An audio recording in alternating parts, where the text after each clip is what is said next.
Siyempre. Parang anniversary ng public works. Ipurihin mo yung secretary doon. Kasi naibaba naman yung secretary babes ng 30% yung corruption sa DPWH. Kasi may mga nasalang proyekto, di ba? May mga nasalang, Okay, so proceed na tayo. Uy, eto, bukod sa bagyo, sa Hong Kong binabantayan yung Scarlet Fever, no? Na tinatawag, 2 bata yata ang namatay doon. Ito yung maiyan tulad po sa SARS. Alam niyo naman, pag nabanggit yung SARS, lahat tayo parang tensyonado, yung Severe Acute Respiratory Syndrome. Airborne din po ang Scarlet Fever. Yung sintomas yan, una, mataas po ang lagnat, pantal sa buong katawan, namamagaying lalamunan nyo, at namumula yung dila nyo parang strawberry tang ang tawag. Mas madalas na tumama sa mga bata ang edad 5 hanggang 15. Kaya po Scarlet, dahil sa labis na pamumulang dulot sa sinumang dapuan ng sakit. Ayon sa mga eksperto sa Hong Kong, isang bagong strain daw ng bakterya na hindi agad tinatabla ng antibiotic ang nadiskubring sanhi ng Scarlet Fever. At napapahala sila dahil 2 bata na po ang namatay sa outbreak sa Hong Kong, 500 naman ang kumpirmadong kaso.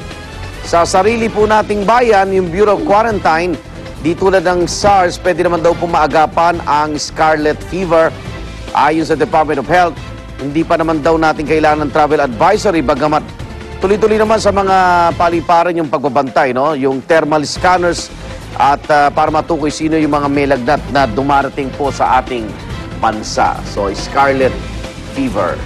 Curable naman daw antibiotics, diba? Pero sabi nila, itong strain ng Scarlet Fever ngayon, 60% yung resistance niya sa antibiotics. Kaya Hindi mahirap, katulad dati na mas madali Hindi lang. kung may thermal, may incubation period ba to?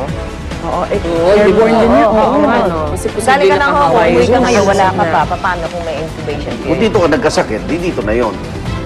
So, hindi ka na... Kasi pag doon ka nagkasakit, makakikita eh. Pero kung dito... Tsaka kung dito, iba na yun. Lagnat na yan dahil maulan. Mahirap dyan lang kasi mga bata yung madalas tinatamaan, so kailangan bantayan.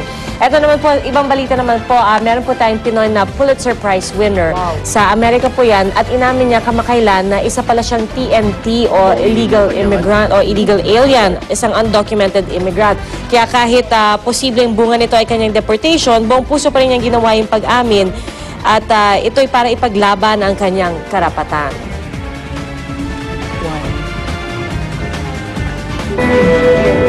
I take full responsibility for my actions, and I'm sorry for the laws that I broke. Sa isinulat niyang artikulo para sa New York Times, isinat ni Vargas ang kwento ng halos 20 years niyang paglilihim para raw sa American Dream.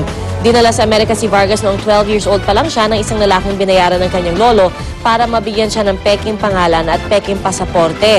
Pero nalaman lang daw niya na isa pala siyang undocumented immigrant noong 16 years old na siya nang sinubukan niya kumuha ng driver's license. Isa sa mga ikinakampanya ngayon ni Vargas at iba pang Pilipino sa Amerika ang pagpapasa sa DREAM Act o ang Development, Relief and Education for Alien Minors Act.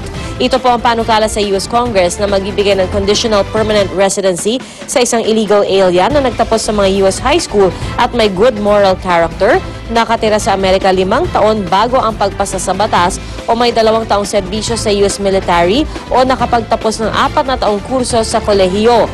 Naipasa ang DREAM Act sa House of Representatives pero nabigo ito sa US Senate.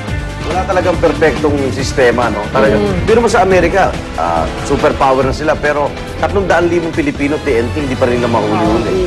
Naging successful na. Prominente rin. Pero ibig sabihin, yung 300,000 TNT na yun, ang nilalabag lang nilang batas, wala silang permiso mag-stay. Pero yung 300,000 na yun, hindi lang tago ng tago yun, ha? Nakakatulong din sila sa ekonomiya din ng Amerika. Kaya ito yung kanyang sinusulong. Kung matagal-tagal na naman at hindi naman walang criminal records, bigyan nyo na kami ng permanent residency. Ganyan.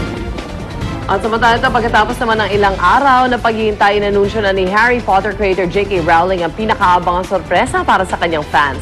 3 linggo bago ipalabas ang final installment ng Harry Potter series, isang press conference ang ginanap sa isang museum sa London kahapon. Dito ay sinapubliko ni Rowling ang bago niyang project na Pottermore na isang online platform kung saan mababasa ng Harry Potter fans ang epic novel sa pamamagitan ng e-book.